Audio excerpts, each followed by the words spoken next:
And welcome back to the MTG Rundown. I'm Andrew. I'm Nick.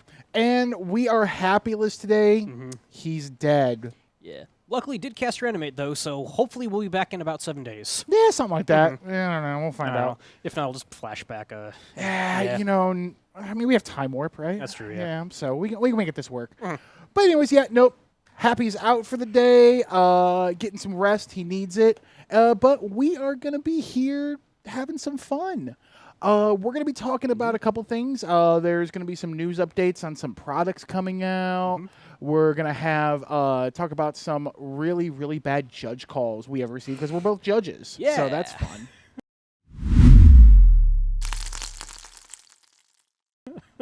So, Nick, how about you start us off with the great news about, let's go, Dominaria United. Yeah, so Wizards has given us confirmation that for Dominaria United, we can now also start selling collector booster boxes during the pre-release week, so we can now do draft boxes, set boxes, and good old collector booster boxes. Obviously, not singles still, but the second thing we are getting is we get Jumpstart pre-release.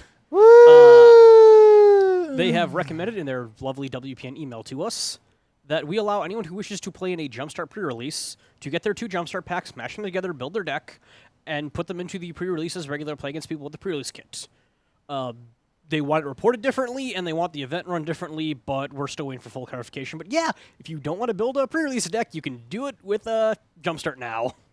So it's basically going, okay, so you get to do one or the other, still play against each other, but I need you to make about 19 different lists. Yep. Cool. Yes. Thanks, Wizards. Yes. Why? Right now, the information they gave us is the regular, if we're doing just a standard traditional pre-release, Yeah, we are reporting it like a pre-release is always done. of course. Swiss pairs, 4 rounds, the whole deal. Wonderful. If we choose to run a Jumpstart pre-release, Okay. we must report the Jumpstart players as a player list only event, and the regular pre-release players as a player list only event, which we cannot do potting or potting, pairing, anything. So we basically have to have the regular pre-release running one way.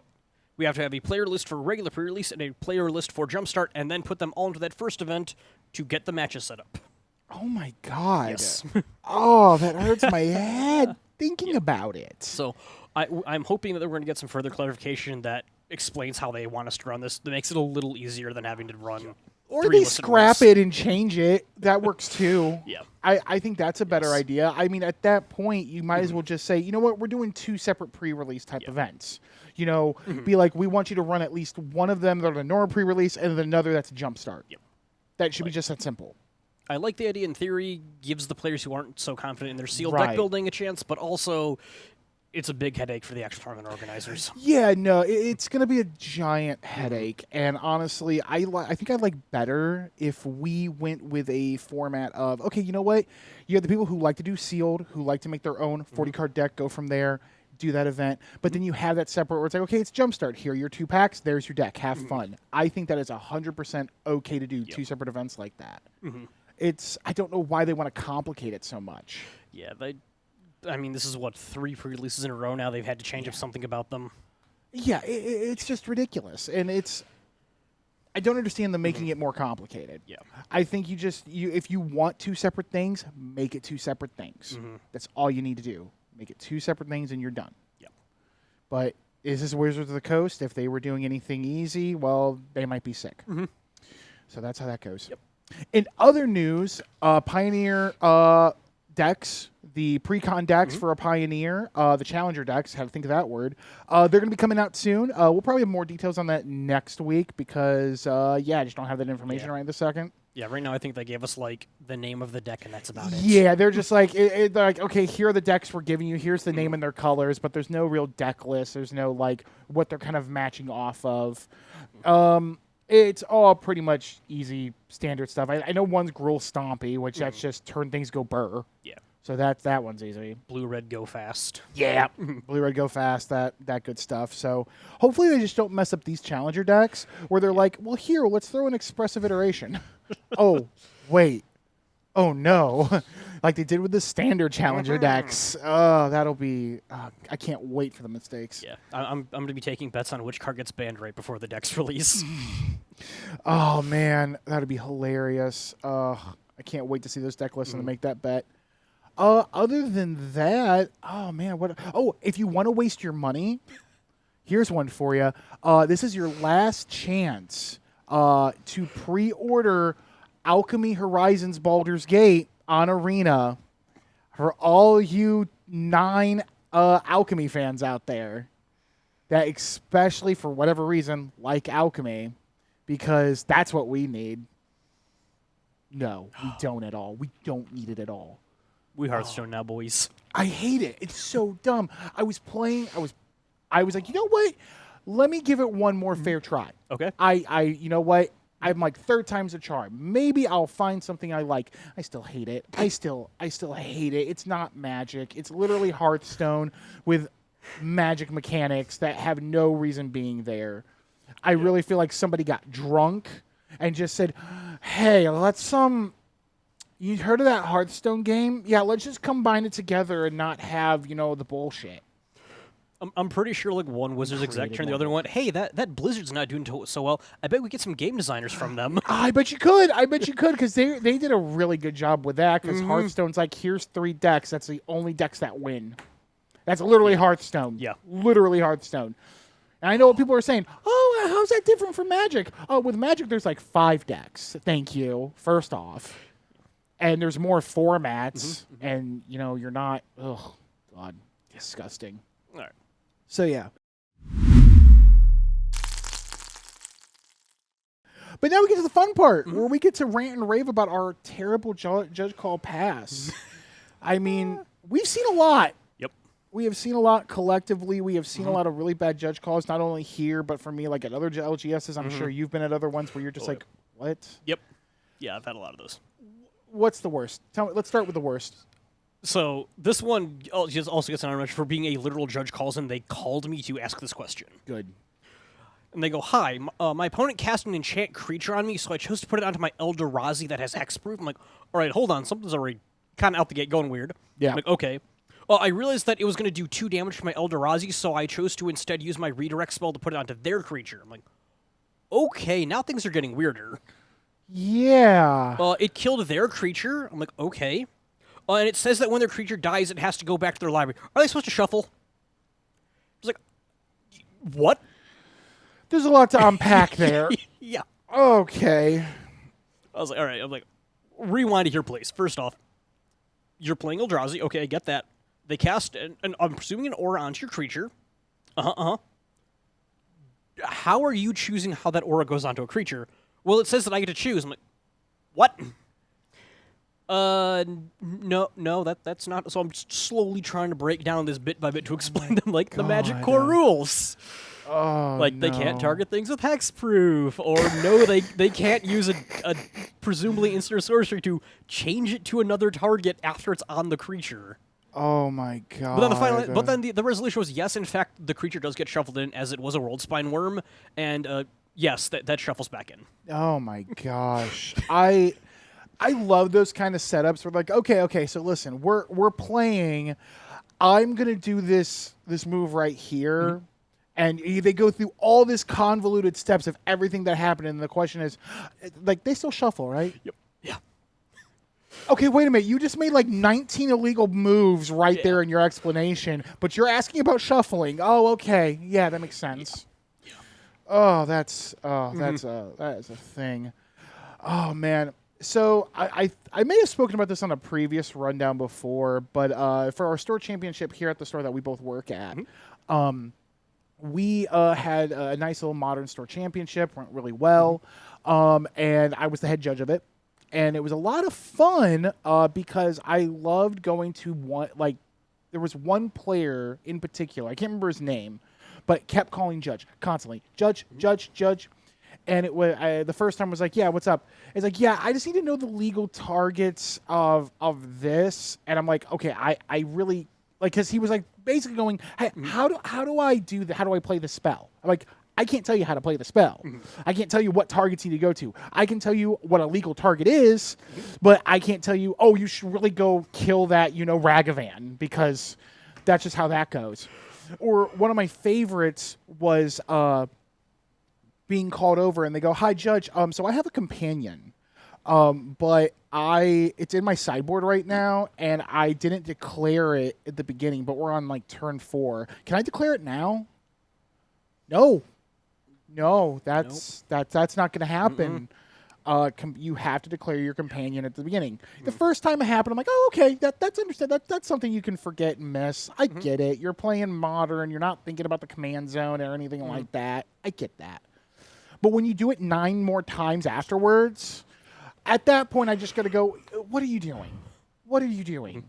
Do you not know how companions work? Do I need to explain to you how companions work? I literally had to break it down to him going, he's like, but it's on my deck list. I goes, it doesn't matter if it's on your deck list. It goes into as a sideboard slot. So when I look at it, I don't go, man, I bet you that's a companion. No, I'm going, that's a sideboard card. I swear. Or people wanted to try to do like how a lot of commanders, they'll, like for commander games, they'll put their commander in like a hard sleeve to kind of be like, okay, yeah, that's my commander. They know it's different. And usually that's fine. Everyone's like, okay, whatever. I personally don't do that just because I'm weird. But people will do that, and that's fine. Or they'll put it in a different sleeve. Someone was trying to do that at that too. And I'm like, okay, you can't do that. You're not going to be able to do that because if you have to shuffle it back into your library or something like that, you obviously know where it is. Yep. So that was a fun time. Yeah, good times. Oh, yeah. So what's another one? Yeah. This was at one of my older game stores. We had a player who was notorious for he loved foreign language cards. Like that was his jam. He loved foreign language cards. Okay. And it got to the point where we had received so many judge calls over the course of like 5 or 6 like FNMs in a row about, hey judge, what does this card do?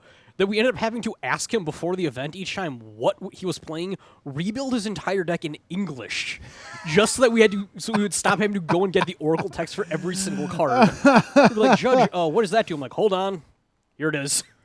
Hold up, that one now. Like it was some stuff was like, oh, it's lightning bolt. Everyone knows what lightning bolt does. But other times it's like he was playing like, return a creature if the creature's returned this way, its controller discards a card. I'm like, I'm just gonna get the English text version of this thing because I'm tired of having read this. Yeah. It was, oh man, it was, I would literally, he'd come and go, hey, I'm here for FNM. I go, what are you playing today? Mono red? All right, give me 1 second. 1 second. All right. I want to say like we had a little like 1,000 count box of 6 decks that were just his decks. Jeez. No, that's funny. That's funny. I like that. Oh, yeah. If that's your thing, that is cool. I will say the one thing I do like now with a lot of the judge rulings is they do have especially for competitive REL, there is a little bit more access to phones because they want you to use the companion app, obviously. So you're able to do life totals and all that. And judges out there, if you're listening, have your phone on you all the times. Yes. That thing, there are a lot of good apps that will be like very, very solid for looking up card rulings or even rulings if you're stuck on something. A lot of people are like, they assume when you're a judge, you're like, oh yeah, you know this game like the back of your hand. Just because I know the game doesn't mean I'm going to get everything right. Judges are very, very, very fallible. Yep. And I have a couple, actually, let me pull up those apps right now. Because these, like a lot of these apps that I use, they help tremendously. I got the Companion. The one that I like to use is MTG Judge Core V2. It has a full rules library, Oracle cards, quick references. It's a really solid app. So if you are a judge or you're trying to become a judge and you're going through some practice stuff, it's a great way to pull something up on a quick win. Running the Commander Night here every week, you need the apps. The amount of times people come like, hey, I've got this really weird like corner case that involves a card printed in 1997 and a card printed in 2022, and I'm like, okay. I don't think this was ever supposed to happen. This was never supposed to happen. Okay. And also, here's one other thing. I'll tell you right now, Wizards of the Coast is notorious of doing some erratas onto Oracle text. And they won't tell you. So it's like, if you're like, okay, yeah, Judge, like there was one, it was one of the lords that they changed where it's all other like creatures get that one. I can't remember which lord it was or what the creature type was. And they actually changed the Oracle text. No one knew about it. Because they don't announce those things all the time. Unless it's a major in current format. So just a heads up, if you're doing something like Commander, Legacy, anything like that, make sure you double check things on those. Errata sucks. I believe all of the old Black Border cards were notorious for that, where it was like they were Summon Lord, and then it was like all elves get +1/+1. So they then retroactively changed it to he's an elf, but he gives all other elves +1/+1 and things like that. Oh, that's So I great. believe that was Eladamri, Lord of Leaves. Yeah, I think you might be right. Yeah. It might be that one. I think it was that And one. I think Lord of Atlantis also received the same thing where they turned him into. It was Lord of yeah. Atlantis. It was Lord of Atlantis. Now that I'm remembering, it is Lord of Atlantis because they just changed things and they're just like, they'll figure it out. We don't need to make a tweet about it. It's fine. We're a multi-million-dollar company. The people will figure it out on their own. Yep. Yeah, I had it was a modern PPTQ that it cost the merfolk player of the game because he had assumed that Lord of Atlantis just was the merfolk that got +1/+1 now. Went to combat, swung, went cool. You dead for exact, and his opponent's like, no, that doesn't get it. Calls the judge over as he's supposed to. I'm like, nope, Oracle text has changed actually, and the dude's face drained. He's like, he went from like a guaranteed invite to the Pro Tour to second place. That was one of those where like it's. I feel bad for the guy. Like, no, Wizards kind of pulled the rug under you on that one. Yeah, I mean they got to do better about that. They really do, especially for big like. They just need to do it for all cards. Yeah, it's going to be a lot of posts every day, and there might be people getting excited for banned and restricted. That's why you just name it something. It'll be like Oracle updates, whatever. There you go. Do a thing. It's like, we update the text of this because it's an old ass card. Yeah, I mean they technically do, or whenever they give us the release notes, they put all the changes in. But it's like, hey, we're gonna put them all at the bottom of this giant wall of text that no one's gonna read through because it's like, hey, here's format updates. These cards are now legal. Blah blah blah. And then all the way at the bottom's like, oh, by the way, we changed the Oracle text on these cards. It's like when you're reading the terms and conditions of your new phone. Where it's like, okay, I know you are entitled to my first kidney. I get it. I believe when they added Bard as a creature type, they're like, hey, all these creatures now get this new type. We're not going to tell you what changed. You have to actually go to the Gatherer page to find out what changed, but it's on the list of cards that got changed. Jeez. Yeah, it's a major headache. Oh, yeah. So, man, now for me, I enjoy, like, while there are some like kind of bad judge calls I've also had a lot of fun interactions with them. So one of my more fun interactions was I did a couple judge conferences when I lived in South Jersey. And what was a lot of fun is I did a conference for it was Pioneer. This was when Pioneer was kind of new. So they decided to do a mock Pioneer tournament. So you had everyone there at the conference were judges, level 1, 2s, and 3s. It was organized by a level 2 and a level 3 kind of led it all around, be like, okay, this is how you do it. So the best way I can put it is the level 3 judge. I wish I could remember his name. He's great though. He's like, listen, no one can screw up a game of Magic better than a judge. So that's what we're going to do here. And so what we did, and so what he would do is he goes, okay, so I was one of the judges. And then we would go through, and each judge players would each get a prompt from the head judge. It's a little slip of paper, and it will say, I want you to do this during your game. So it's an obvious violation. Some were like serious ones, like kind of like, okay, no, you really got to do this. Maybe like somebody threatens to kill somebody. That's a major one. Or some would be really silly, be like, hey, I just want you to talk trash. Or I want you to switch your decks around. So, which that happened, and I got to be a part of all those calls. And what was great was we got to round 1, and they paired up the main, like the store manager, or like assistant store manager of the LGS with the guy who organized it. So, and they're good friends.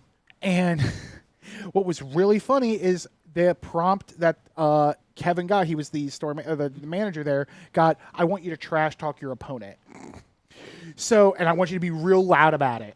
So we're going over, the game starts, and he's like, oh man, I'm sending this kid home today.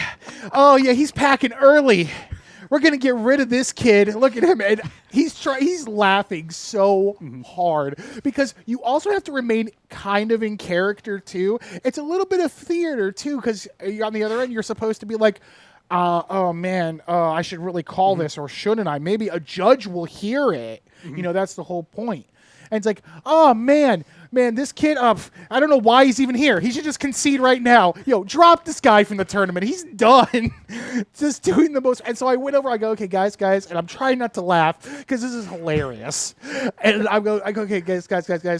First of all, I need you to calm down. I'm going to give you a warning right now. You are being extremely loud and you're being very disrespectful to your opponent. I'm giving you this one chance to stop. If you do it, I'm going to have to issue a game loss. He got game loss for what? Sending this kid home? And I go, okay, yeah, no, that's it. And of course, we would do it where we would disqualify them, but they'd be like, just keep playing. It's a judge conference. It's not for real. And what's funny is he ended up winning the entire thing. He got DQ'd twice, but still won. He won with Oko. It was bull crap. I was like, oh, I'm really okay. But no, those were so much fun because you would get they would do these silly prompts, but then you get serious ones too. Where on the last round, I remember this one, a guy was going against the manager's at the time fiance, and they got married later on, but they're playing, and he got a thing. He says, he's like, say something really mean to your opponent and derogatory, and he goes, I can't believe I'm losing to a girl right now. And I'm like, that's an automatic DQ. Yeah. So you had to pull, and you would go through the process. You would pull them aside, explain, I'm disqualifying you from this. And if they would be like, well, I'm appealing this. Yep. Cool. Grab an appeals judge. We go there. The appeals judge sits down. And yeah, everyone's like, yep, that's exactly how you do it. And I'm telling you, if you're a judge and you want to go to judge conferences, look for the in-person ones if you can. It's been a little tougher because of COVID. They're worth it. Oh, so much fun. I was like, before I get into my judge call, there's actually a judge that I had to call for another event. Probably my favorite from one of my judge conferences was we were doing the same thing. We got a piece of paper that said, hey, here's what you're supposed to do. And the player had gotten act physically aggressive. Nice. So he turns to his opponent and spits on them. Oh. And the judge running goes, I didn't mean it like that. I didn't mean it like that. Okay, there was some hidden anger there. He was actually mad at that guy. And everyone's kind of staring, what did you just do? It's like, whoa. Okay, hang on. I wanted you to pretend to hit him or something. Mock hit him, not spit in his face, Yeah, he was like, no, I meant slam your hands or act angry, not spit on people. Oh my God, that's so funny. Yo, first of all, way to commit. Secondly, don't do that. Especially not post-COVID. Don't spit on people. Oh my God. Anyway, not everybody likes that. This is my little. I had to call a judge story. I was playing at a legacy qualifier event. Okay. And we're in, I want to say, round 4 at this point. So this is not early on in the tournament. Yeah. I'm on Reanimator as always, shuffle, blah, blah, blah. At one point, my opponent goes, okay, balance you. I'm like, hold on now. Judge, we're playing Legacy. My opponent just cast balance, banned to the format. And Judge comes over, explains, yeah, sorry, balance is banned. And my opponent goes, oh, I thought it was just restricted in Vintage. That's why I have 4 copies of this. I was like, hold on. This is a Legacy event. No proxies allowed. So everyone here is playing, old Magic. You've presumably played this for more than a few minutes of your time. And you made the mistake of thinking not only was balance legal, but you could have 4 copies of it. Well, first of all, wow. Yeah. No, he was complete. He was shocked. He was like, wait, you mean it's really banned? And we're like, yes. You cannot cast balance in Legacy. How would you get this far? And he goes, oh, it just never came up in any of my games, so I didn't think it mattered. I'm like, wait, have you cast balance before? No. I just kept drawing it, and there was never a good time to cast it. Okay, that's hilarious. Yeah. Was that competitive REL too? Yes. How did the judges not look at the deck lists?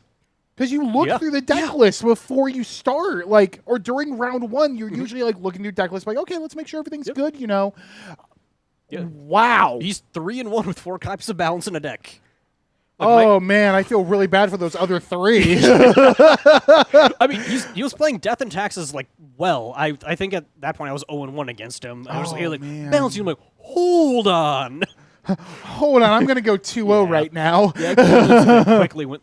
No, the judge was like, all right, first off, cannot have those. Second off, congratulations, game. Just get out. Oh my gosh, that's there was a discussion funny. do we tell him to be replaced with 4 basics, or I'm like, no, he registered an illegal deck. He can't play. Yeah, no, that's it. Yeah. That is it.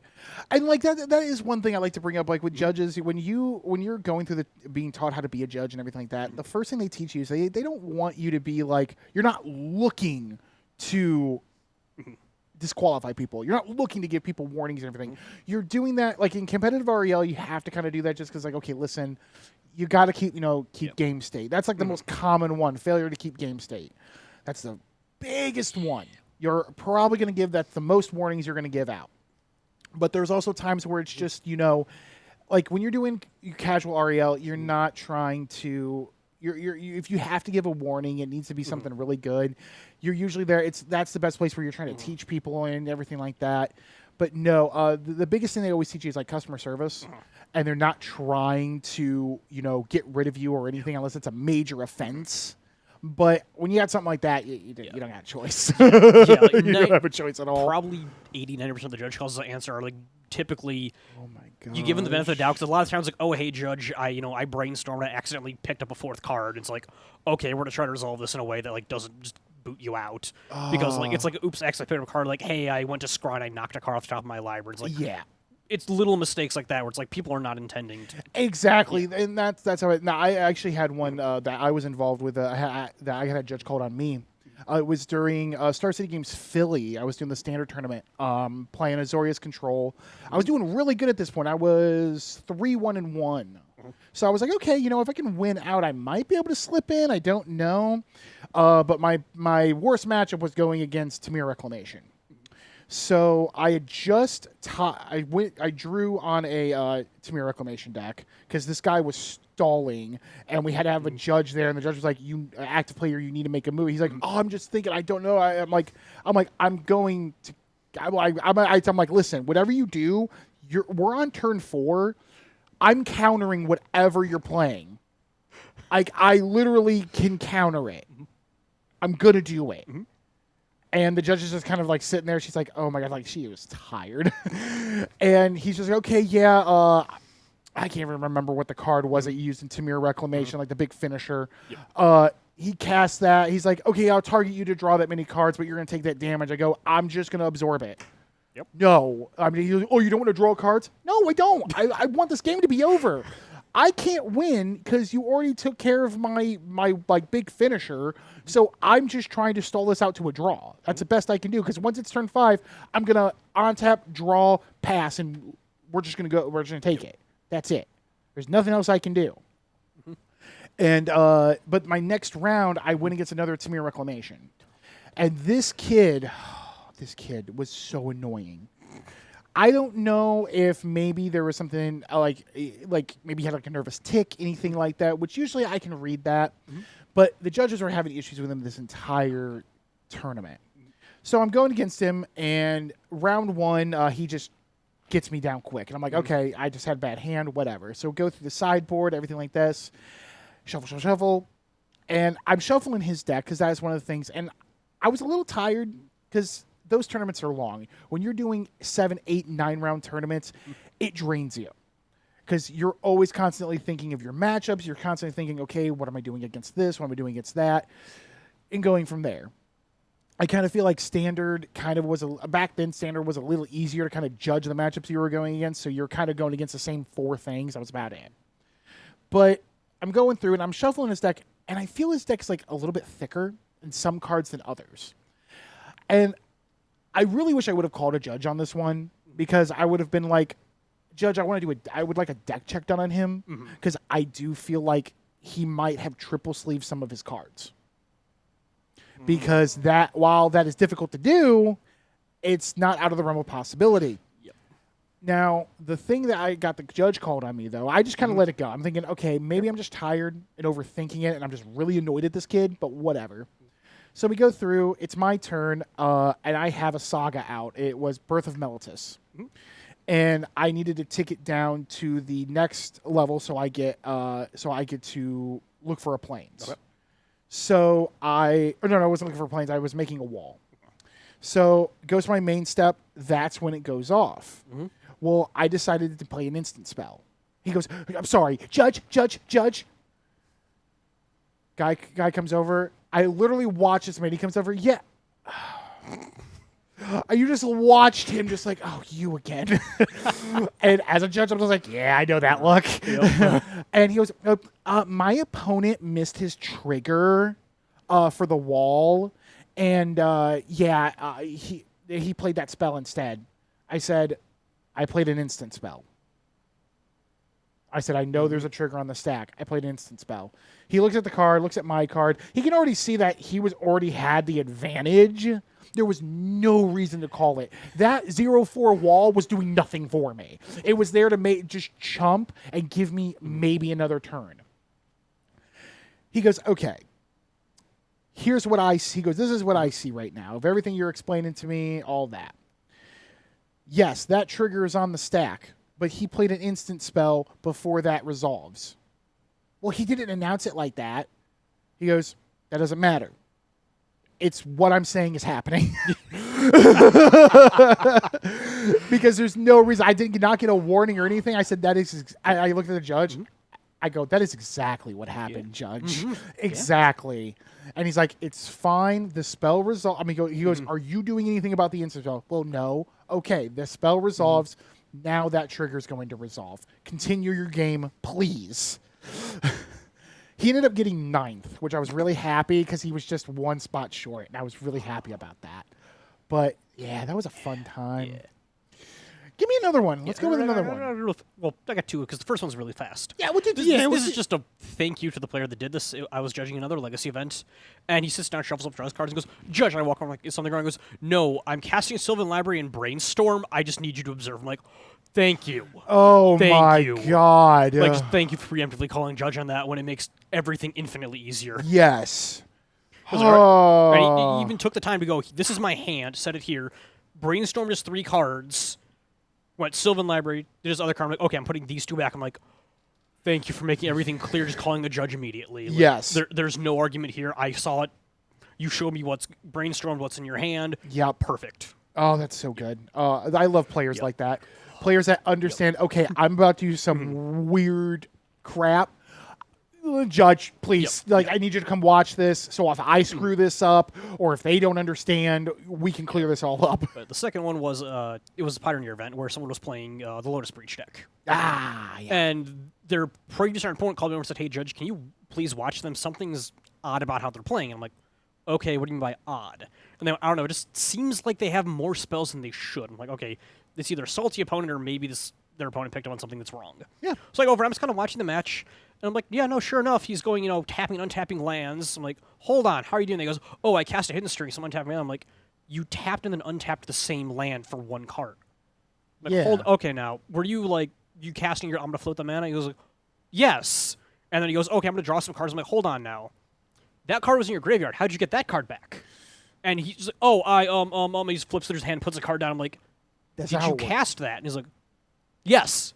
So I'm sitting there, I'm like, 2 more. He casts 2 more spells. Like, all right, congratulations, game loss for cheating. Yep. So how do you know that? How do you know that? I'm like, because I just watched you cast hidden strings. Yep. Put it on your board, untap your land, and then pick up the hidden strings. Cast hidden strings with your floating mana again. Oh, I am behind you watching this the whole time. And he goes, oh, I didn't realize you were there.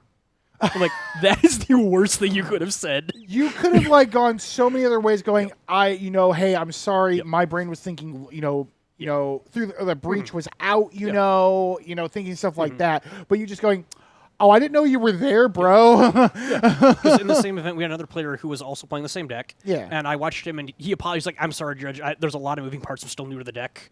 But he was trying to, he was going a little slower and declaring everything. He was like, I'm going to float 3 blue, hidden strings to untap it. I'm like, okay, cool. And then he goes, I'm going to breach with the floating. I'm like, there you go. Yep.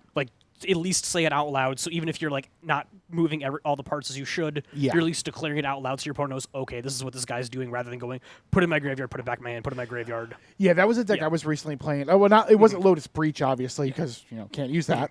But I was doing the hidden strings with Emergent Ultimatum, Omniscience recently, and I slowed it down because even for myself, I've been playing this for a while. When I go through a lot of triggers and a lot of different moving pieces, I have to break it down. So when I was in Star City Games, at Star City Games Indie, when I was doing some of the Pioneer Plus events and stuff like that, I was just like, okay, listen, I'm still kind of new to this deck. I'm telling you right now, but I am going to break down what I'm doing step by step by step.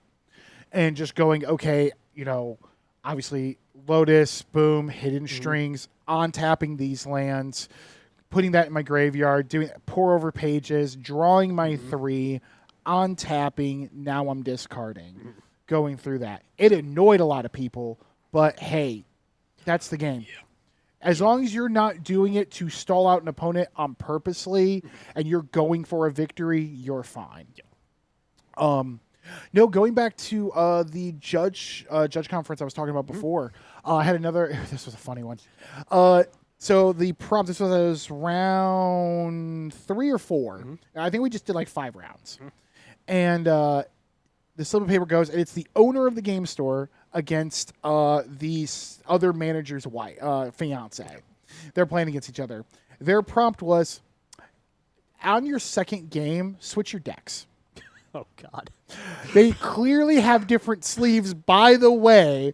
One has nice, like, regular black dragon shield sleeves. The other one has those, like, ultra pro piece of crap with, like, the little image on the back of them. They're both playing mono red. So we hear, I hear Judge, and I go over. I said, "Hi, how can I help you today?"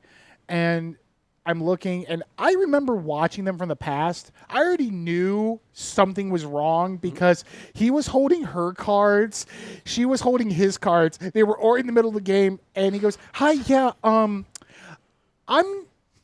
these aren't my cards, and I don't know how I got them." And I just go, wait, how? I literally had to go, wait, how? And so I look, and he's like, "Yeah, I don't recognize this card. I know I have this card, but I don't recognize this one." And she's like, "Yeah, my cards look weird too." And I'm like, "Okay, who won game 1?" And he's like, "Oh, I did." I go, "Okay." So I have to issue both a game loss because you're playing each other's decks. These aren't your decks. So I'm going to have to take them. We're going to have to deck check them to make sure whose is whose. So I'm going to have to pause the game. So after I did that, that's how I go, "Okay, so you were playing each other's decks. I have to issue both a game loss. So because of that, you technically win the round because you're 1-0-2." Which, or no, it would be you're basically 1-2 and you're 0-3. Okay, yeah, that's what we write on the slip, guys. So that's what we're doing, and I'm going to mark this down. I have to make sure I write these down because you're both getting warnings to not do that again, please. Because let me tell you something. There's nothing in the rules about that.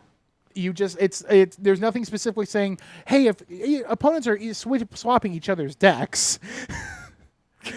But that's how fun these conferences were. You would have these just dumb calls of like, talk trash to your opponent or like switch each other's decks and go from there. It was ridiculousness.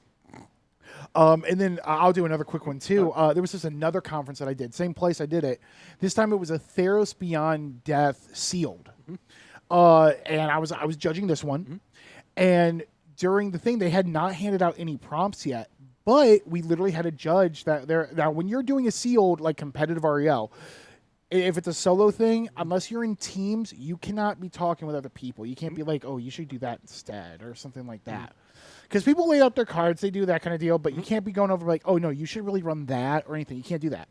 Well, one of the participants were doing that. They were going, he goes, "Oh, man, obviously you should do that," because they're forgetting that while this is just a judge conference, this is still competitive REL. So I went over, I go, guys, hey, what's your name? Okay. You can't do that. I need to issue a warning right now. You cannot be helping other players with their decks or giving them ideas. You need to focus on just your deck, please. He goes, "It's just a judge conference." I'm like, this is also competitive REL. Like, this is supposed to be a thing. He actually got real salty with me. He's like, "Well, I want to talk to the head judge then." I go, "Okay." Called the appeals over. I explained whatever him. He goes, "Yeah, no, he was correct. You can't do that." He's like, "I didn't even hand you a prompt. What are you doing?" It was so funny. Thanks for taking the initiative, man. Yeah, I know. It's like, whoa. I mean, like, hey, good bit, man. Wow. But yeah, no, that was that was so much fun. But man, the world of judges is just a very fun and winding road. Oh man, but I think that's all we really got today. I think it's a nice little short episode today. Nice little short episode. Yeah. So, I think next week, hopefully we'll have some more information on those decks we were talking about, like with the Challenger decks and We'll probably talk more about the game night package that's going to be coming out. That was what I meant to mention earlier and forgot. And we'll hopefully have some more information, or not. Yep. We'll just be shooting the shit like we do today. And hopefully we'll have a happy back, too. Maybe. Who knows? Yeah, Hopefully the reanimate sticks. Hopefully nobody countered. He does like playing blue. Oh, my God. Wait. Before we go, Oh. I remember a story you told me Okay. about Counterspell and divorce. I don't... What? You don't remember that story? I do not know. You have to... Oh, I have to remind you the story. So Yes. I remember you telling us this because I was like, oh, wait, you have to tell this story now. That there was a game that either you witnessed or you were like involved with or somebody told you where a guy was literally casted Counterspell, then somebody came up and was served him divorce papers. Oh, yeah. Yeah. It was just a little local FNM. Yeah. But they're playing, and this dude's on, like, the end of a beating. His opponent's like, nope, counter that, nope, counter that, like, just locking him out. He's getting angry. He's just like, cast this, nope.